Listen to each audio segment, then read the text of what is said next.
এইমাত্ৰ মাধুৰ্যৰ ঘৰলৈকে আহিছোঁ। তেখেতসকলৰ পৰিয়ালক এবাৰ লগ পাম আৰু যোৱা পৰহিৰ পৰা এই অঞ্চলৰ সকলো মানুহৰ মন যথেষ্ট বেয়া আৰু নিশ্চয়কৈ আমি সকলোৱে বিচাৰিছোঁ যে ইয়াৰ এটা উচিত ব্যৱস্থা হ'ব লাগে।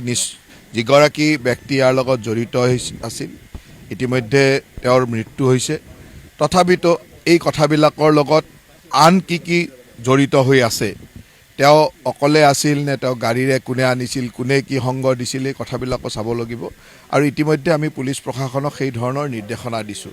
তাৰ লগে লগে লাভ জেহাদৰ দৰে এই দুৰাৰোগ্য যি সামাজিক ব্যাধি ইয়াক সম্পূৰ্ণ নিৰ্মূল কৰিব লাগিব আৰু তাৰ কাৰণে আমি চৰকাৰখনে যিমান কঠোৰ হ'ব লাগে কঠোৰ হ'বলৈ প্ৰস্তুত আছোঁ।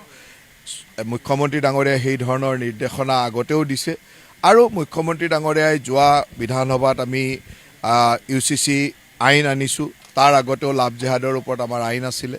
গতিকে এই ধৰণে আমি অসমত যিটো ভৱিষ্যতৰ দিনত এক শংকা বা এই ধৰণৰ যিটো দুৰাৰোগ্য ব্যাধি ইয়াক কেনেকৈ নিৰ্মূল কৰিব পাৰোঁ তাৰ কাৰণে আমি সদায় প্ৰচেষ্টা কৰি আছোঁ। সঁচাকৈ নলবাৰীৰ দৰে ঠাইত এনেকুৱা ঘটনা আগতে কেতিয়াও আমি হোৱা দেখা নাছিলোঁ। গতিকে আমি সকলোৱে চিন্তিত, কিন্তু ইয়াৰ লগত গোটেই কথাখিনি আমি তদন্ত কৰি চাই ভৱিষ্যতে যাতে এনেকুৱা ঘটনা হ'ব নোৱাৰে তাৰ কাৰণে আমি যথেষ্ট সচেতন হ'ব লাগিব। এই ঘটনাবিলাক আমি গোটেই অসমতে ক্ৰমাগতভাৱে বঢ়া দেখিছোঁ আৰু এই কাৰণেই আমি চৰকাৰীভাৱে এই আইন ইত্যাদি বা UCCৰ কথাবিলাক কোৱা হৈছে। এই ঘটনাবিলাক হ'ব নালাগে, কিন্তু সমাজত এই কথাবিলাক অলপমান বাঢ়ি অহা যেন লাগিছে আৰু এই ক্ষেত্ৰত আমি বিশেষকৈ আমাৰ ভাৰতীয় সভ্যতা সংস্কৃতিক বিশ্বাস কৰা মানুহবিলাক যথেষ্ট সচেতন হ'ব লাগিব, কঠোৰ হ'ব লাগিব। আমি প্ৰত্যেক যুৱতীক, প্ৰত্যেকগৰাকী ভগ্নীক আমি নিজৰ ভগ্নীৰ দৰে ভাবি সেই ধৰণে সামাজিক সচেতনতা ইয়াত অত্যন্ত প্ৰয়োজন আছে। চাওক, চৰকাৰটো কঠোৰেই। চৰকাৰে সকলো ক্ষেত্ৰতে পুলিচ প্ৰশাসনক যিমান কঠোৰ হ'ব পাৰে সিমান কঠোৰ হ'বলৈ নিৰ্দেশনা দিয়া আছে আৰু সেই ধৰণে পুলিচে কামো কৰিছে। মই ভাবোঁ যে সামাজিক দায়বদ্ধতা আৰু প্ৰয়োজন আছে আৰু সামাজিকভাৱে আমি সকলোৱে এই সচেতনতাৰ প্ৰয়োজন আছে। যোৱাকালি মই যেতিয়া গৈছিলোঁ তেতিয়া যথেষ্ট আগতকৈ ডেভেলপ কৰিছিল।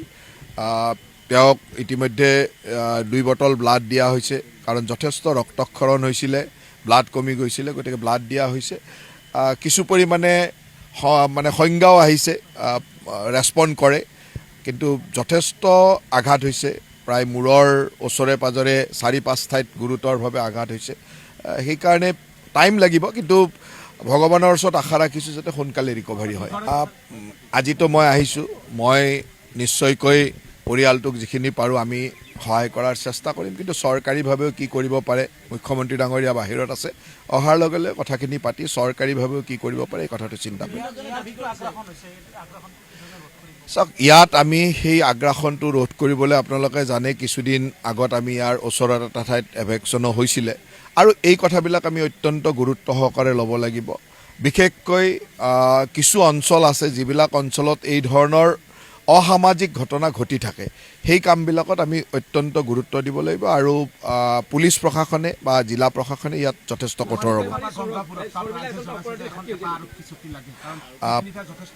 এই গোটেই অঞ্চলটোত বহুদিনৰ পৰা এটা ডিমাণ্ড আছিলে যে আৰক্ষী চকী এটাই হওক, আউটপোষ্ট এটাই হওক লাগে।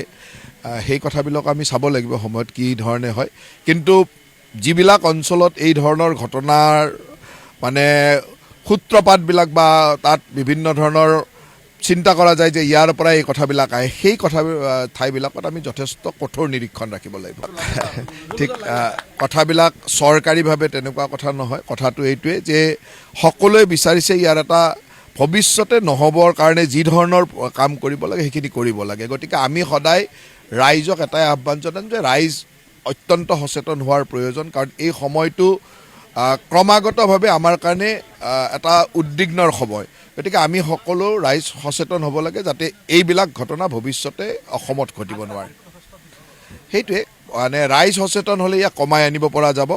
চৰকাৰ সদায় কঠোৰ, কেৱল ৰাইজৰ সচেতনতাৰ এটা প্ৰয়োজন আছে।